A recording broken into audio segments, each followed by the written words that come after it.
Merci, chers frères et sœurs, de votre accueil. D'abord, je vais m'assurer que tout le monde m'entend, parce que je me rends compte qu'il y a un écho ici, dans la basilique. Est-ce que vous pouvez bien écouter?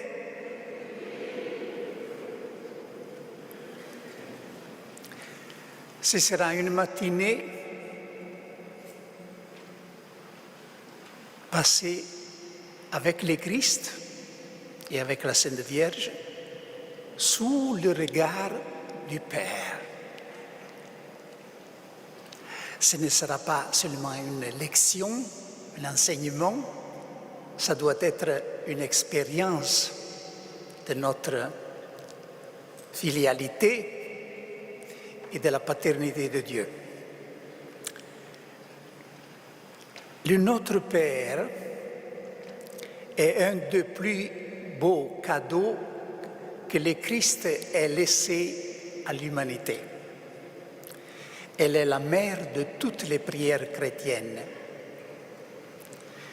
Dans les premiers siècles, en temps de persécution, elle était consignée aux catéchumènes seulement le jour avant le baptême, pas avant, de peur qu'elle ne soit profanée, c'est-à-dire transmise ou consignée aux païens. Celui qui la recevait en gardait les mots comme des reliques et attendait impatient le moment où, sortant des eaux baptismales et levant les mains vers les cieux, pouvait pour la première fois appeler Dieu Père en déclarant sa nouvelle identité de Fils de Dieu. Il est nécessaire de rappeler ces choses parce que nous avons perdu le sens du mystère qui se cache derrière ces mots.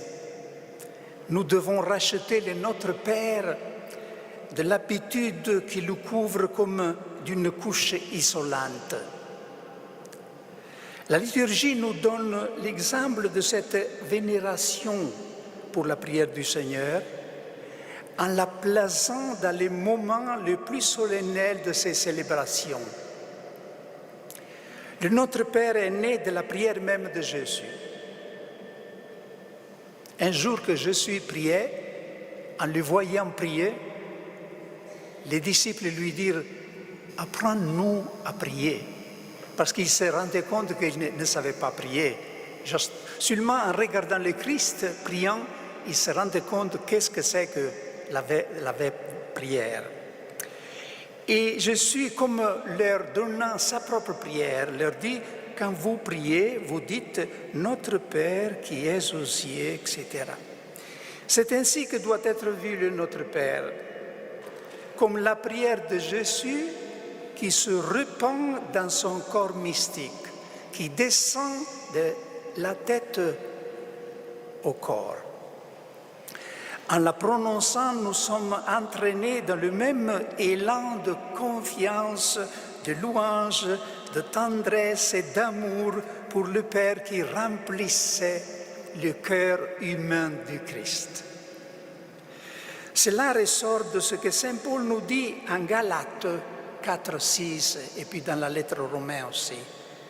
Il dit « La preuve que vous êtes des fils, c'est que Dieu a envoyé dans nos cœurs l'esprit de son Fils qui crie « Abba, Père ». Saint Augustin se demandait comment est-ce que le Saint-Esprit peut s'adresser à Dieu le Père en lui criant « Abba, Père ». Il y a un problème théologique là derrière, parce que le Saint-Esprit n'est pas le Fils de Dieu. Il procède du Père, mais il n'est pas le Fils du Père. Dieu n'a qu'un seul Fils. Comment donc est-ce que le Saint-Esprit peut s'adresser à nous, au Père, en lui criant « Abba ». Et la réponse c'est que c'est parce que c'est l'Esprit du Fils, l'Esprit qui s'est historicisé et comme incarné dans le Fils. et qui continue à nous le cri de Jésus, le Fils. Donc, avec le Pater, c'est la prière de Jésus qui continue comme une onde dans l'histoire. Il y a une grande ressemblance entre la prière du Pater et l'Eucharistie. Dans les deux cas, Jésus continue sa fonction sacerdotale, son onction sacerdotale, qui consiste à offrir des prières, des supplications au Père et finalement de s'offrir en sacrifice au Père. Dans l'Eucharistie, nous entrons en communion avec le corps du Christ. Dans le Pater, nous entrons en communion avec la prière du Christ. Tertullien définit le Pater un résumé de tout l'Évangile, en utilisant des expressions familières à la prière juive. Jésus a composé une prière nouvelle et tout à fait originale, qui est le miroir fidèle de sa prière et de son monde intérieur. Elle évoque les Magnificat de Marie, qui, elle aussi, est une prière complètement tissue des expressions bibliques connues, mais en même temps, c'est une prière très originelle, jaillissante de Marie comme d'une seule coulée. Et venons, chers frères et sœurs, maintenant à l'invocation initiale du Pater, qui est le thème spécifique de ce premier enseignement. Notre Père qui es aux cieux. Toutes les prières de Jésus rapportées dans les évangiles commencent par ces cris « Abba, Père », excepté une prière, celle que Jésus prononce sur la croix, « Mon Dieu, pourquoi m'as-tu abandonné ?» qui toutefois est seulement la citation d'un psaume. À l'exception de cette prière, toutes les prières de Jésus commencent par ces cris « Abba, Père ». Le mot aramaïque « Abba », parce que c'est un mot aramaïque, n'est conservé que dans un endroit de l'Évangile, à propos de la prière de Jésus au Gethsémani. Mais on est sûr que c'était la façon habituelle de Jésus de s'adresser à son Père. Pour nous aujourd'hui, étant donné l'habitude que nous y avons fait, il est presque impossible de réaliser la révolution que Jésus apportait par cela dans la manière de concevoir Dieu. Dieu est l'Éternel, le Très-Haut, le Kadosh, le Saint. Quelqu'un dont on ne peut pas même prononcer le nom. Et voilà que maintenant, on peut s'adresser à lui avec cette familiarité inouïe, parce que Abba signifie papa ou cher père, ce que nous avons de plus familier, de plus tendre pour nous adresser à notre Père naturel. Et pourtant, rien de faible ou sentimental dans cette image de Dieu. On dit parfois que la différence entre l'Ancien et le Nouveau Testament, c'est que l'Ancien Testament nous présente un Dieu de tonnerre, tandis que le Nouveau Testament nous présente un Dieu de tendresse. Mais c'est faux. C'est faux. Notre Père qui est aux cieux. Et cette dernière expression qui est aux cieux n'indique pas un lieu, un endroit.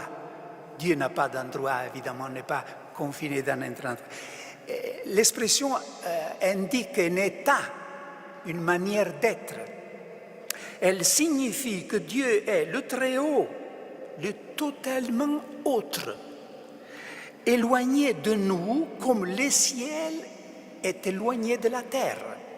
Cela veut dire l'expression « qui est aux cieux », qui est très importante il faudrait toujours tenir ensemble les deux. Notre Père qui est aux cieux.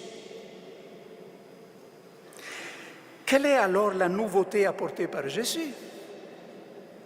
C'est que maintenant, ce Dieu, tout en restant ce qu'il est, c'est-à-dire le Tout-Puissant, dont le nom est saint et terrible, il nous est donné comme un papa.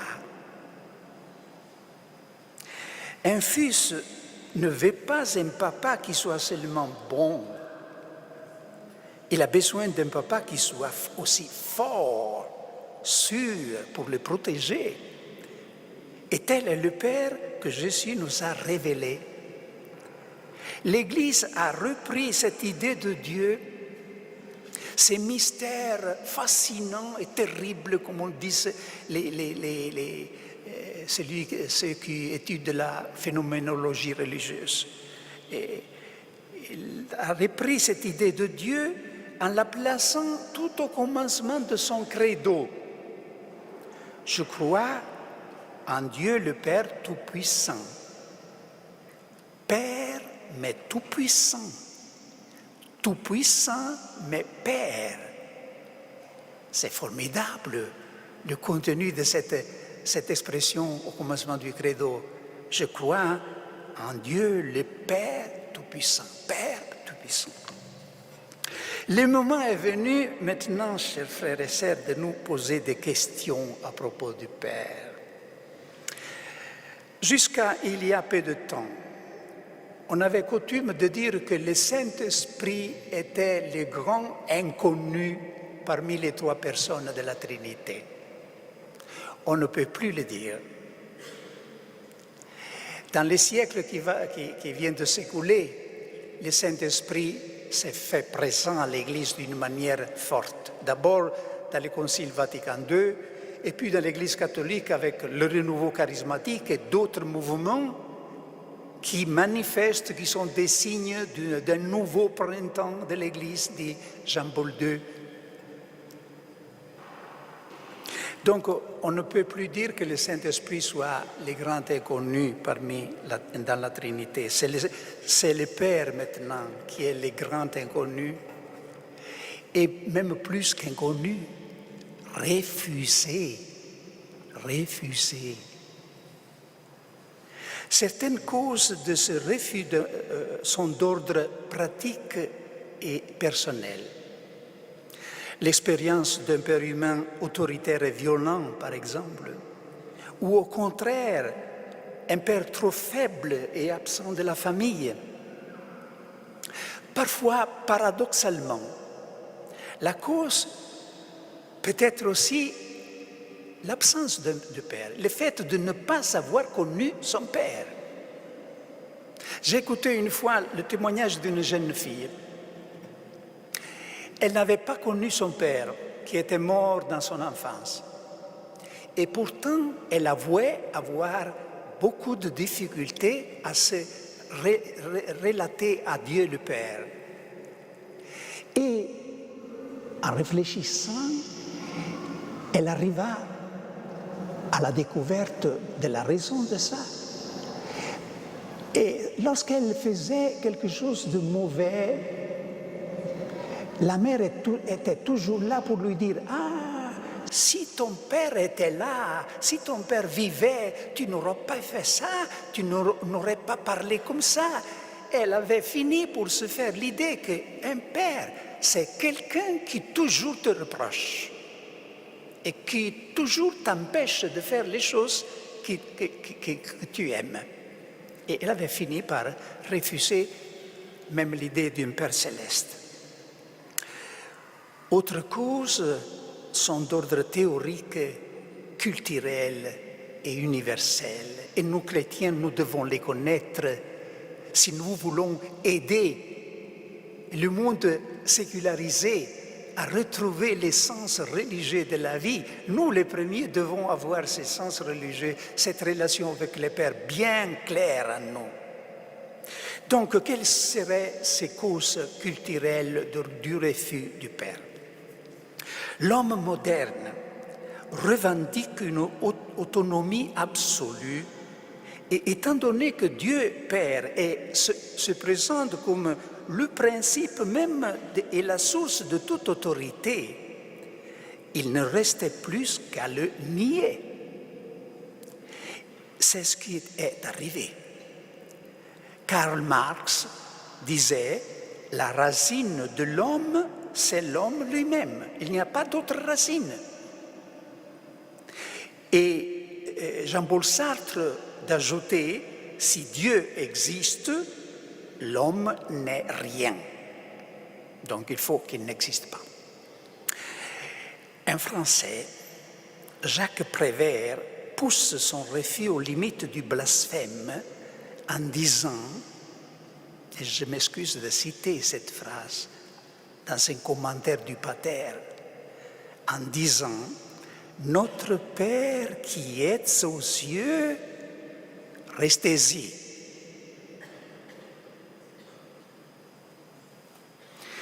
Freud pensait pouvoir donner une justification psychologique à ces refus. Pour lui, le culte du Père céleste n'est qu'une projection du complexe paternel qui porte l'enfant à idéaliser son Père de la terre après avoir voulu le tuer.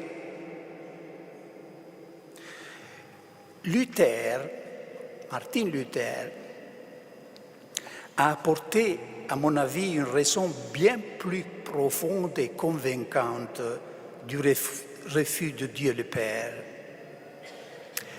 Il dit, tant que l'homme vit un régime de péché, dans l'égoïsme, Dieu lui apparaît comme l'ennemi. Pourquoi? Parce que l'homme pécheur égoïste convoite. Il a des désirs. Il désire le pouvoir, le plaisir, la femme d'autre ou l'homme d'autre. Et Dieu lui apparaît comme celui qui lui barre la rue en lui disant « Tu ne dois pas » les commandements. Et dans cette situation, il y a dans le cœur de l'homme pécheur une sourde rancœur contre Dieu. Et s'il dépendait de lui, il voudrait que Dieu n'existait pas. Ce n'est pas une description théorique abstraite, c'est notre portrait comme homme pécheur. C'est là, le fond, ce qu'il y a au fond de nos... C'est pour ça qu'il fallait la rédemption du Christ. Parce que naturellement, Saint Paul le dit très clair, que les désirs de la chair est inimitié contre Dieu. Il ne se soumet pas à la loi de Dieu. En révolte, il y a une révolte. À propos de la période qui précède la révélation biblique, un auteur du IIe siècle, donc très ancien, disait « L'ignorance du Père était cause d'angoisse et de peur. » Et c'est la même chose aujourd'hui. L'ignorance du Père est toujours source d'angoisse et de peur. Si le Père est à tout niveau, spirituel et matériel, la racine ultime de l'être, sans lui, nous ne pouvons que nous sentir déracinés. Et en effet, un des traits de notre culture, de notre mentalité, surtout parmi les jeunes, c'est d'être déraciné, de ne pas savoir des racines. Il est urgent donc de remettre en lumière le vrai visage de Dieu Père. Et ce visage est là, consigné à jamais dans l'Écriture. Et il tient en une parole. Dieu est quoi? Amour. Dieu est amour. Le mot Dieu dans le Nouveau Testament, lorsqu'il n'est pas suivi de spécification, signifie toujours le Père. Donc Dieu le Père est amour. Dieu le Père a tant aimé le monde qu'il a donné son Fils unique pour le sauver. C'est là que réside toute la différence entre le Dieu des philosophes et le Dieu de l'Évangile. Le Dieu des philosophes est un Dieu qui doit être aimé, mais qui n'aime pas. Aristote, par exemple, le plus grand peut-être des philosophes grecs avant le Christ, disait « Dieu meut le monde en tant qu'aimé, non en tant qu'aimant, en tant qu'aimé. » Il ne peut pas aimer le monde, il se disqualifierait s'il le faisait, parce qu'il entrerait dans la contingence de l'histoire. Et voilà que Saint Jean, qui a absorbé l'enseignement du Christ, vient et avec toute simplicité dit le contraire. En ceci consiste l'amour. Ce n'est pas nous qui avons aimé Dieu, c'est Dieu qui nous a aimés le premier. Et nous aimons parce qu'il nous a aimés le premier, un renversement total. Peut-être vous vous rappelez la première question de l'Ancien Catéchisme. Pourquoi Dieu nous a-t-il créés? Et quelle était la réponse? Pour le connaître, le servir, l'aimer dans cette vie et nous réjouir avec lui dans le paradis. Plus ou moins c'était ça, n'est-ce pas, la réponse? Vous vous rappelez? Bien, cette réponse, évidemment, est parfaite, mais elle est incomplète. Elle répond seulement à la question à quelle fin nous a créé Dieu, pour quel but nous a créés, pour le servir, l'aimer, etc. Elle ne répond pas à la question qui l'a poussé à nous créer. Pourquoi il nous a créés? Parce qu'à cette question, on ne peut pas répondre afin que nous l'aimions. Il faut répondre parce qu'il nous aimait. À la racine de tout, il y a son amour pour nous, non notre amour pour lui.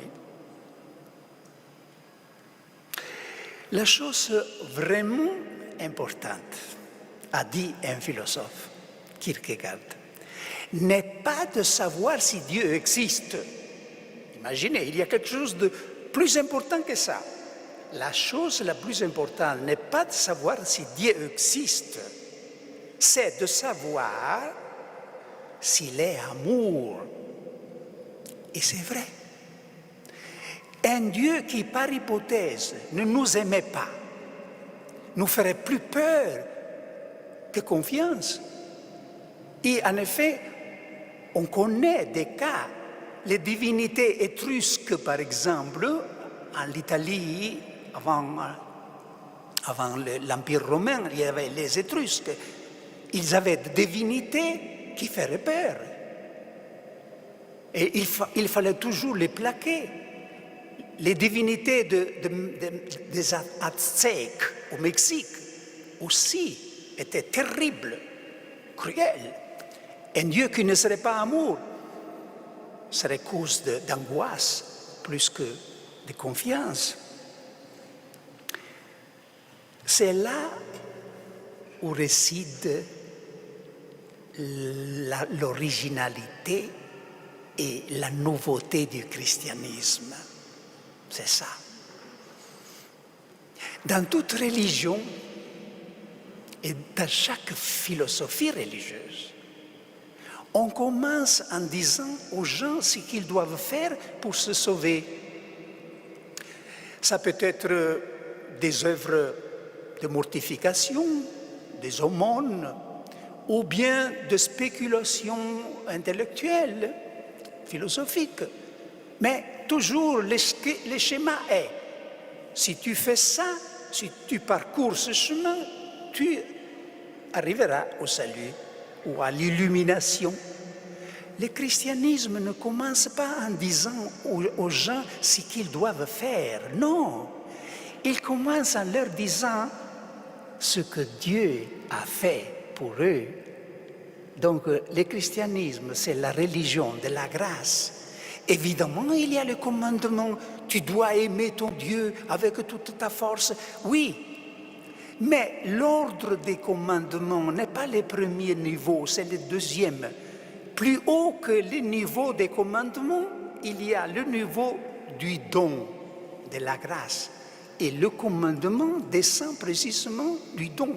Nous aimons parce qu'il nous a aimés le premier.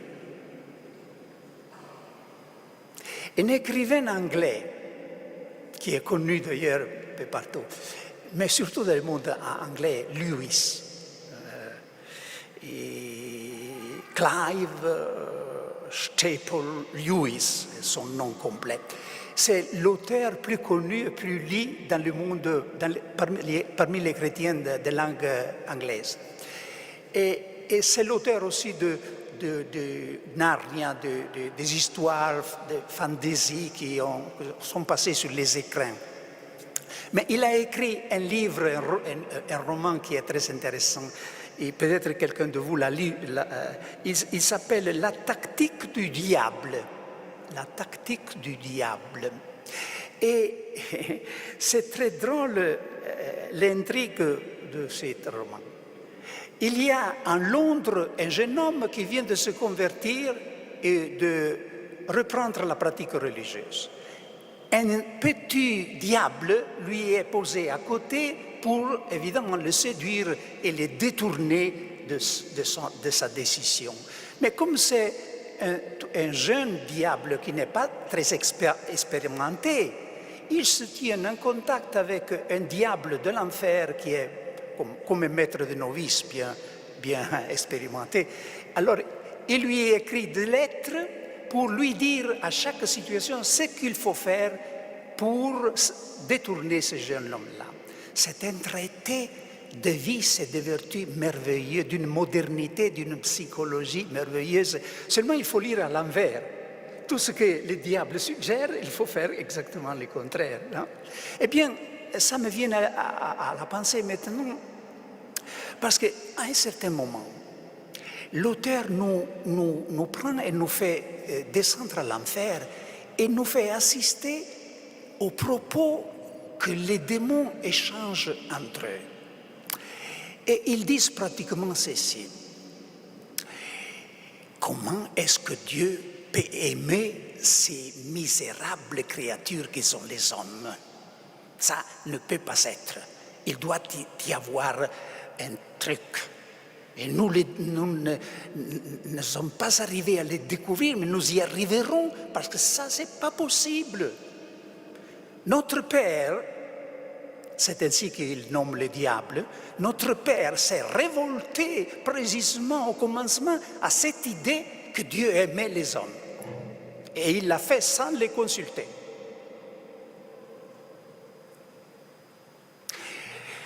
Et il ajoute, les hommes pensent que le plus grand mystère de la foi serait la Trinité ou la divinité du Christ.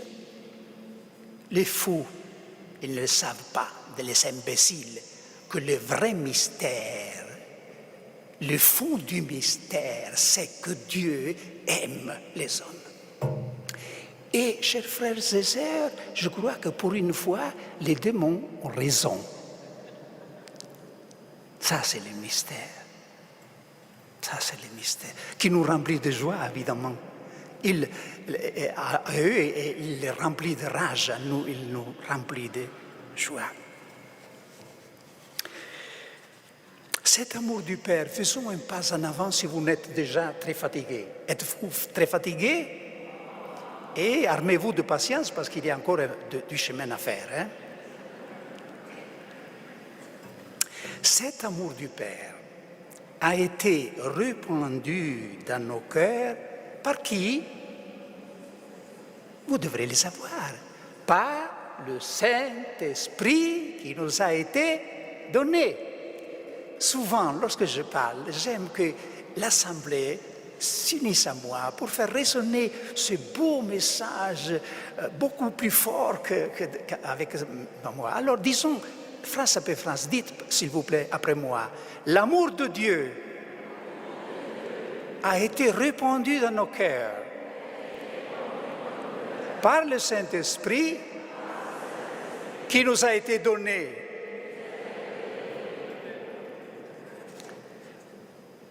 Donc, l'amour de Dieu, ce n'est pas seulement une notion, une vérité révélée dans l'Évangile.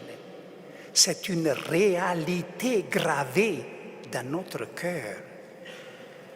Posséder, avoir, c'est plus que connaître. Ou mieux, c'est la meilleure façon de connaître. Et nous possédons, l'amour de Dieu est en nous, dans notre cœur.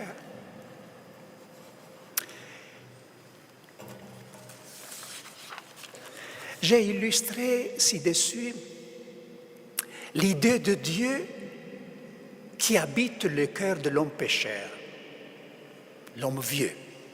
C'est l'idée d'un Dieu qui est l'ennemi de son bonheur. Et maintenant, suivez-moi, parce que nous allons découvrir comment le Saint-Esprit change complètement cette situation.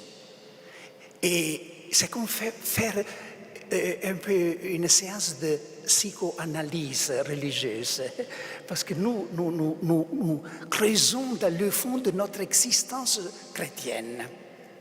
Donc voilà comment le Saint-Esprit change cette situation et de l'homme vieux fait l'homme nouveau, de l'esclave fait le Fils de Dieu.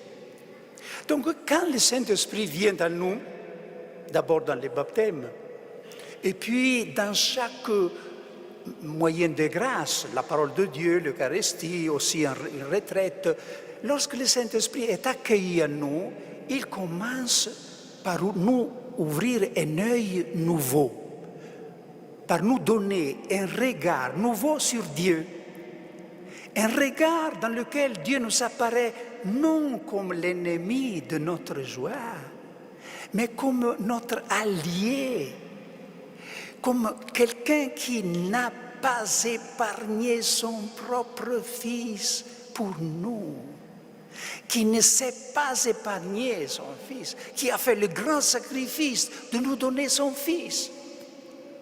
Peu à peu, l'homme change son opinion sur Dieu jusqu'au jour où il peut s'écrier du fond de son cœur, « Abba, Père, maintenant je te connais. » Comme disait Job, je te connaissais seulement par oui dire, mais maintenant je te connais. Et voilà ce que signifie que de renaître de l'esprit. Ce que nos frères anglais disent « be born again », « to be born again ». C'est cela. Le Fils de Dieu est né.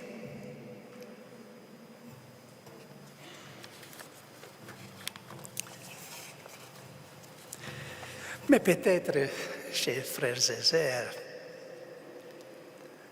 vous avez déjà formulé dans vos pensées l'objection et la souffrance du monde.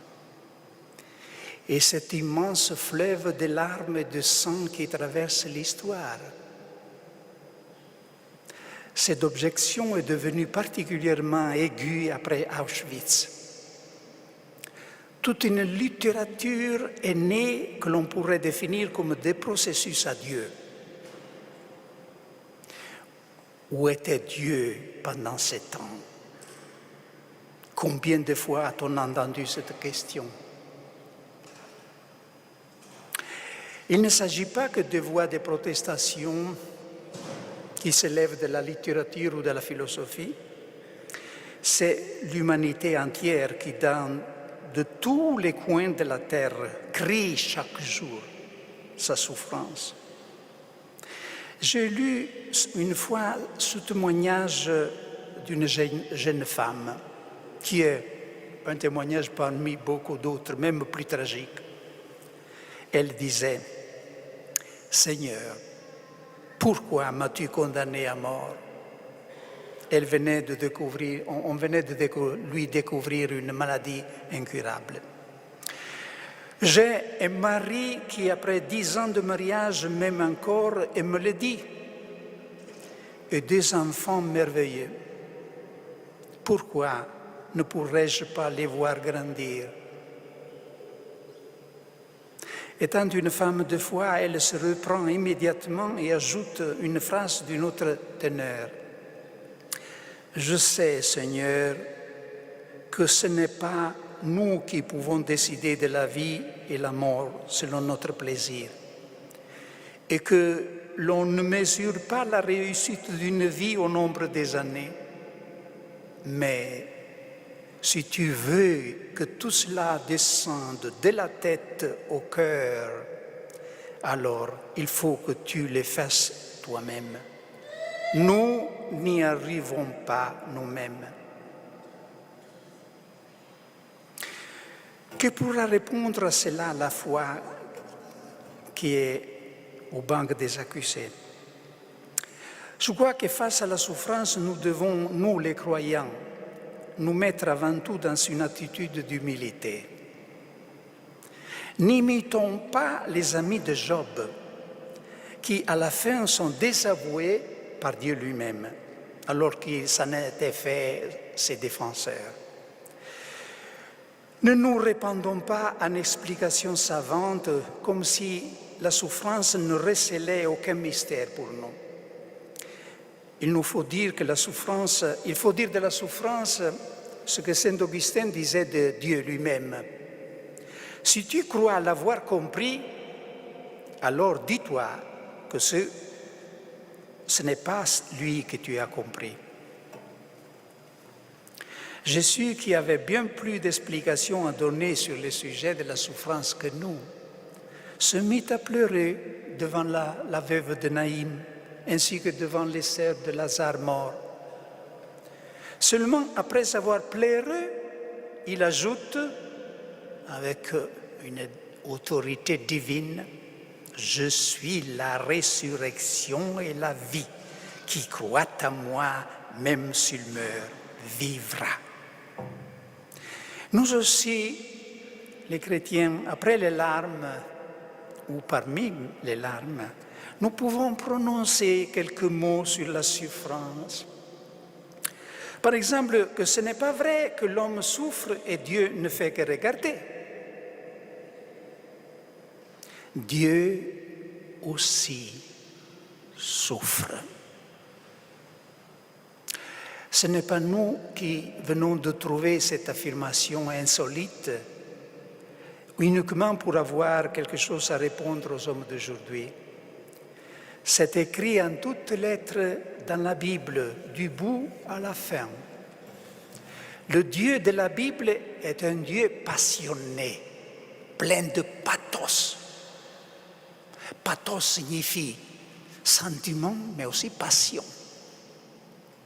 La lecture de l'Exode d'hier soir, si vous vous rappelez, nous a montré un Dieu qui dit « J'ai écouté la clameur des fils d'Israël en Égypte, j'ai vu l'oppression de mon peuple. » Donc c'est un Dieu qui écoute, qui regarde, qui n'est pas indifférent.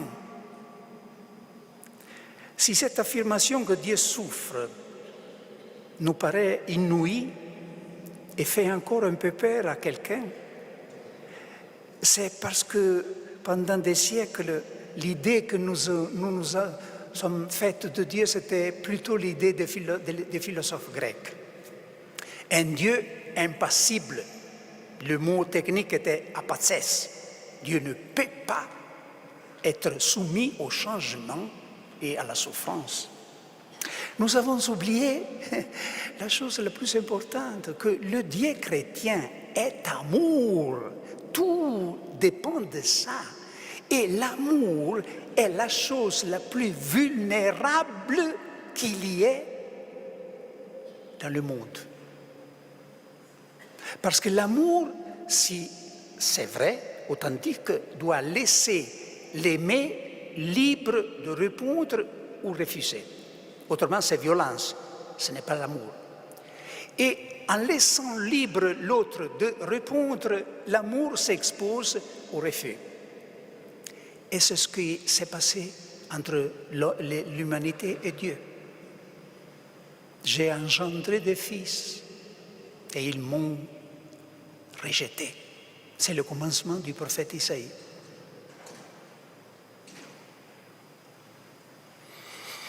C'est une découverte qui a été faite par les plus grands théologues du siècle passé et qui a été acceptée par Jean-Paul II dans son encyclique sur le Saint-Esprit dont nous célébrons cette année le 25e anniversaire, Dominum et Vivificantem. Donc dans cette encyclique sur le Saint-Esprit, les bienheureux Jean-Paul II dit que l'insondable et indescriptible douleur du Père, donc insondable et indescriptible douleur du Père, donne naissance à l'admirable économie de l'amour rédempteur dans le Christ. Il est évident que la souffrance de Dieu est différente de la nôtre.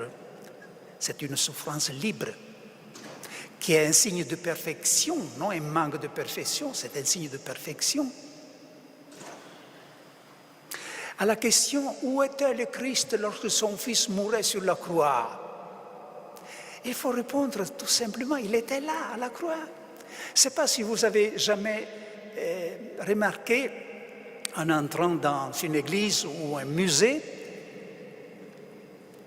la représentation occidentale de la Trinité.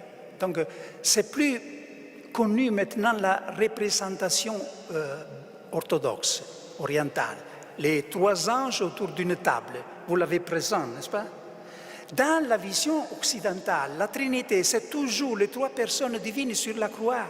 Il y a le Père, les bras étendus qui soutiennent la croix du Christ, souvent le visage presque voilé, comme quelqu'un qui pleure. Et entre le visage du Père et celui du Christ, il y a la colombe du Saint-Esprit. C'est la Trinité, c'est ce qu'on appelle dans la peinture la Trinité. Donc, les artistes et la piété populaire ont découvert la souffrance de Dieu avant même que les théologues. Et ça, c'est très important. Parce que cette image du Père qui plaire, qui soutient le Fils, qui compatit, doit être transportée dans la vie. Souvent, lorsqu'une maman me dit sa détresse, sa souffrance parce qu'elle a perdu un fils, elle se demande où était Dieu, pourquoi Dieu a permis ça. Je lui dis, sœur, tu te demandes où était le Père lorsque tu pleurais? Ne l'as-tu pas vu? Il était à côté de toi. Il pleurait avec toi. Oui, il pleurait avec toi. Il faut accepter, absorber cette image de Dieu qui n'est pas loin, mais qui souffre avec nous. Pas de question alors pourquoi il le permet, il a l'éternité et la réponse à cette question, il a donné lorsqu'il a ressuscité le Christ en nous disant que ce sera le dernier mot. Son dernier mot, ce sera la résurrection, pas la mort. Qu'est-ce qu'on fait pour convaincre quelqu'un qu'une certaine boisson qu'on lui présente n'a pas de poison? La manière la plus simple pour les convaincre, c'est de boire cette boisson devant lui, avant lui. Eh bien, c'est ce que Dieu a fait en buvant le calice de la passion, de la souffrance dans le Christ entièrement devant nous. Donc il a montré que la souffrance n'est pas absurdité, n'est pas seulement négativité, il y a une perle au fond du calice, il y a une perle. Et la perle s'appelle précisément résurrection. Résurrection. J'estime en effet que les souffrances du temps présent ne sont pas à comparer à la gloire qui doit se révéler à nous. Et encore dans l'Apocalypse, il essuiera toutes larmes de leurs yeux. De mort, il n'y en aura plus. De pleurs, de cris et de peines, il n'y en aura plus, car l'ancien monde s'en est allé. Et cette réponse de la croix n'est pas seulement pour nous, les chrétiens, elle est pour tout le monde.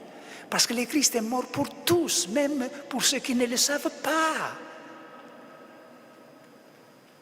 Il y a un élément objectif et un élément subjectif dans la passion, la rédemption du Christ. L'élément objectif, c'est le fait qu'il est mort pour tous. L'élément subjectif, c'est la prise de conscience des gens, de ces faits, l'acceptation, c'est la foi. Et donc l'élément objectif, c'est un beaucoup plus large que l'élément subjectif. Le Concile Vatican II a dit que, d'une manière connue seulement par Dieu, le Saint-Esprit met en relation avec le mystère pascal tout le monde. Chacun peut être mis en relation avec le mystère pascal d'une façon connue à Dieu. Et la souffrance est précisément ces liens qui permettent aux énergies salvifiques de la croix du Christ de passer à tout le monde, même en dehors de l'Église.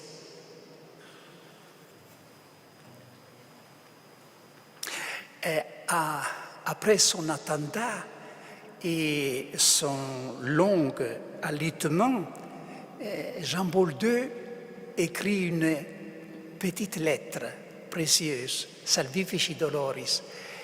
Et il parlait de la douleur par expérience à ce moment-là. Et il dit, entre autres, que la souffrance, souffrir, signifie devenir particulièrement réceptif, particulièrement ouvert à l'action des forces salvifiques de Dieu offertes à l'humanité dans le Christ. C'est comme un ultime sacrement, la souffrance. Et maintenant, une application pratique avant de conclure. Mais je disais déjà au commencement, chers frères et sœurs, qu'au-delà des idées que je partage avec vous, l'essence de ce rassemblement, c'est de passer un temps avec le Christ sous le regard du Père en recevant sur nous sa complaisance. Parce que le Père nous regarde à ce moment-là et il est très content que nous le découvrions vraiment. Il est très content. Pas notre Père qui est aux cieux. Nous, lorsque nous prononçons ces paroles, nous pensons simplement à la réaction, au sentiment, à la gratification que nous donne de pouvoir appeler Dieu notre Père. Nous rarement pensons à la joie de Dieu de se sentir appelé Père. Mais la plus grande joie, c'est précisément la joie de Dieu lorsqu'un enfant lui s'adresse à lui en disant « Père, cher Père ». Je me rappelle une fois avoir assisté à une petite scène familière. Je connaissais une famille dont il y avait une petite fille de quelques mois qui, pendant le jour, avait appris sa première parole, « maman, maman ». Et la maman lui avait appris à dire la seconde parole, « papa ». Je ne sais pas, en français on dit « papa », « papa ». Et j'étais là lorsque le papa rentra le soir et la maman avait préparé la représentation, donc le théâtre, elle était au sommet de l'escalier, était prête. Donc dès que le père apparaissait, cette petite fille devait faire son exploit, dire la seconde parole de sa vie. Et en effet, lorsque le père était là, elle a crié « Papa » avec la voix d'une petite fille. Bien, je n'oublierai jamais la réaction, la joie qui rayonnait de la face de ses pères, d'écouter ce cri de sa petite fille la première fois. C'était comme si, à ce moment-là, il devenait père. Eh bien, c'est ça. Chaque fois que nous appelons Dieu Père, il devient Père pour nous. Donc l'application pratique que j'énonçais consiste dans une réconciliation entre les pères et les fils dans le niveau humain. La littérature, l'art, le cinéma, la publicité paraissent ne connaître qu'un seul rapport humain, le rapport de nature érotique entre l'homme et la femme.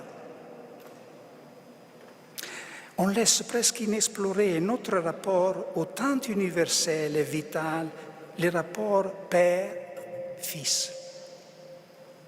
Je demande pardon aux mères et aux femmes ici présentes si j'insiste unilatéralement sur les rapports avec les pères. C'est parce que c'est les rapports plus conflictuels. Et c'est parce qu'un bon rapport entre le père et le fils fait la joie aussi des mères.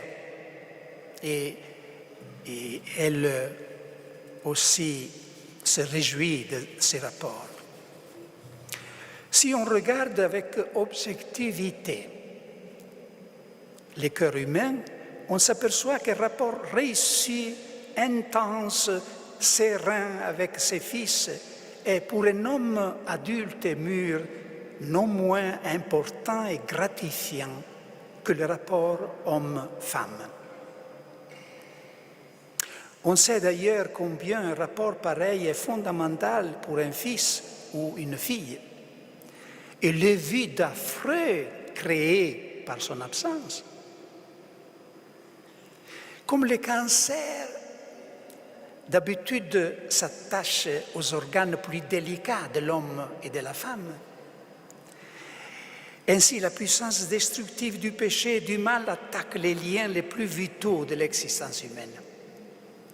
Rien n'est plus exposé à l'abus et à la violence que le rapport entre l'homme et la femme et les rapports entre les pères et les fils. Paternalisme, autoritarisme, possessivité, et de l'autre côté, rébellion, refus, incommunicabilité, silence. Il ne faut pas évidemment généraliser. Le monde est plein de rapports très beaux entre père et fils. J'en connais moi-même plusieurs cas. On sait néanmoins combien sont nombreux les cas de rapports tendus et difficiles. En Isaïe, Dieu dit, je l'ai déjà cité, « J'ai élevé des enfants, je les ai fait grandir, mais ils se sont révoltés contre moi. » Beaucoup de pères savent par expérience la souffrance qui se cache derrière ces paroles. Mais la souffrance est réciproque. Il y a des pères dont la plus grande souffrance est d'être rejetés ou méprisés par ses fils. Et il y a des fils dont la plus grande souffrance est de se sentir mal compris, non apprécié ou même refusé par son père. Je voudrais dire quelques mots aux uns et aux autres, aux parents et aux fils. Beaucoup d'ailleurs sont l'une et l'autre chose, son père et fils en même temps. Parfois, on lit sur les tombeaux cette phrase fameuse, mais je crois que chaque père pourrait la répéter à son fils. « Ce que tu es, je l'étais. Ce que je suis, tu le seras. » Saint Paul donne cette règle d'or. Enfants, obéissez en tout à vos parents. C'est cela qui est beau dans le Seigneur. Parents, n'exaspérez pas vos enfants de peur qu'ils ne se découragent. Aux jeunes, je dirais, n'attendez pas que votre père ou votre mère soit morte pour lui dire combien il était important pour vous, pour lui dire finalement merci de m'avoir donné la vie, merci d'avoir fait tant de sacrifices pour me donner une éducation meilleure que la tienne. J'avais un programme jusqu'à il y a 2 ans à la télévision italienne, au premier canal de la télévision italienne RAI, et je recevais beaucoup de lettres. Mais une lettre m'a particulièrement frappé. C'était la lettre d'un jeune homme qui venait de perdre son père. Et il exprimait son désespoir parce qu'il se rendait compte que jamais dans la vie il ne lui avait dit merci. Et maintenant était obligé d'aller avec plein de remords lui le crier sur le tombeau. Et dans la prochaine émission, je disais aux jeunes, n'attendez pas ce moment-là, n'attendez pas que votre père soit mort, pour lui dire dans certaines circonstances combien vous lui êtes reconnaissant. Et aux pères, aux parents, je voudrais dire, si vous avez l'habitude de lire, lisez une œuvre de Franz Kafka intitulée « Lettres au père », où vous découvrirez tout ce qu'il ne faut pas faire avec vos enfants. Alors il dit que lorsque le père revenait de son travail le soir, il avait toujours quelque chose de plus important à penser que d'écouter les propos de son fils qui lui, peut-être avait quelque chose à partager avec lui, un succès ou une humiliation. Non, il avait toujours, non, j'ai des choses beaucoup plus importantes à penser. Donc, il n'y avait pas de dialogue. Et pour finir, il était devenu comme silencieux. Et ne pensez pas que votre rôle paternel consiste simplement à corriger, à reprocher, à dire ce qui ne va pas. Souvent, il y a ce danger. Non, le rôle paternel, c'est plutôt positif, d'encourager, de donner confiance, liberté. Le cadeau le plus beau qu'un père peut faire à son fils, c'est de lui apprendre la liberté, ce qui manque aux jeunes d'aujourd'hui d'une manière affreuse, la liberté. Regardez, lorsque Dieu le Père nous donne l'exemple, chaque fois que Dieu le Père parle dans l'Évangile, c'est pour affirmer son Fils. Tu es mon Fils bien-aimé. En toi, je trouve toute ma complaisance. Cher Père, quelquefois, pourquoi ne pas imiter au pied de la lettre Dieu et dire à votre fils ou à votre fille ces paroles encourageantes? Il ne s'agit pas que d'améliorer la qualité de la vie humaine, chers frères et sœurs. Là, il s'agit aussi d'une nécessité pour l'évangélisation. Parce que pour évangéliser, il faut qu'il y ait cette réconciliation entre les générations.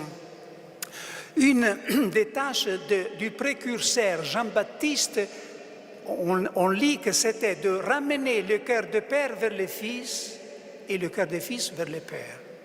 Et c'est la tâche aussi des précurseurs d'aujourd'hui du Christ. Je termine maintenant en lisant quelques lignes du plus beau commentaire à la première invocation de notre Père que je connais. Ce commentaire a été écrit dans votre langue, en langue française. Et vous devriez être capable d'en reconnaître l'auteur des premières paroles. Hein? Je me scandaliserai si vous ne le connaissez tout de suite. Notre Père qui es aux cieux, mon Fils leur a enseigné cette prière. Notre Père qui es aux cieux, Il a bien su ce qu'il faisait ce jour-là, mon fils, qui les aimait tant. Qui est celui? Hein? Peggy, oui. Quand il a mis cette barrière entre eux et moi, notre Père qui est aux cieux, c'est 3 ou 4 mots. Cette barrière que ma colère et peut-être ma justice ne franchira jamais. Heureux celui qui s'endort sous la protection de l'avancée de ces 3 ou 4 mots. Ces mots qui marchent devant toute prière comme les mains du suppliant marchent devant sa face. Ces 3 ou 4 mots qui me vainquent, moi, l'invincible. Ces 3 ou 4 mots qui s'avancent comme un bel éperon devant un pauvre navire et qui fondent le flot de ma colère. Et quand le perron est passé, le navire passe, toute la flotte derrière. Actuellement, dit Dieu, c'est ainsi que je les vois. Et pour mon éternité, éternellement, dit Dieu, par cette invention de mon Fils, éternellement, c'est ainsi qu'il faut que je les vois. Voici comme je suis forcé de les voir. De même que le sillage d'un bon vaisseau va s'enlargissant jusqu'à disparaître, se perdre, mais commence par une pointe, qui est la pointe même du vaisseau. Ainsi, le sillage immense des pécheurs s'élargit jusqu'à disparaître et se perdre, mais il commence par une pointe. Et cette pointe, c'est cette pointe qui vient vers moi, qui est tournée vers moi. Et le vaisseau est mon propre Fils, chargé de tous les péchés du monde. Et la pointe du vaisseau, ce sont les 2 mains jointes de mon Fils. Et devant le regard de ma colère, et devant le regard de ma justice, ils se sont dérobés derrière lui. Et tout cet immense cortège de prières, tous ces sillages immenses s'élargissent jusqu'à disparaître et se perdre. Mais il commence par une pointe, et cette pointe qui est tournée vers moi, qui s'avance vers moi. Et cette pointe, ce sont ces 3 ou 4 mots. Notre Père qui est aux cieux. Mon Fils, en vérité, savait ce qu'il faisait ce jour-là. Amen.